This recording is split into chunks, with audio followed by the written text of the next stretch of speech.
പ്രിയ സുഹൃത്തുക്കളെ, ഒന്ന് ശ്രദ്ധിക്കണമേ. 3 പ്രതിമകൾ നമുക്ക് കാണുവാൻ സാധിക്കും.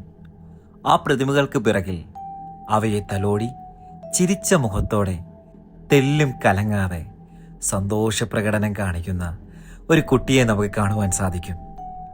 അച്ഛനെന്നോ അമ്മയെന്നോ വിളിക്കുവാൻ ആരുമില്ല. കൂടപ്പിറപ്പെന്ന് പറയുവാൻ ഈ ജ്യേഷ്ഠൻ മാത്രം. ആ പ്രതിമയെ തലോടി കുഞ്ഞനിയനെ നോക്കി ജ്യേഷ്ഠൻ പറയുന്നു, നിനക്ക് അച്ഛനുണ്ട്, അമ്മയുണ്ട്, സഹോദരിയുമുണ്ട്. അവയെല്ലാം ഞാനാണ്. കരയാത്ത മനസ്സും കരയുന്ന നിമിഷം. ആ ജ്യേഷ്ഠന്റെ ഉള്ളിലെ തീ, അവന്റെ ഭാരം, അവന്റെ ഹൃദയത്തിലെ ഉള്ളിലെ വേദന ഒതുക്കിപ്പിടിച്ച് തൻ്റെ അനുജനോട് കാണിക്കുന്ന സ്നേഹത്തിന് പറയുവാൻ വാക്കുകളില്ല.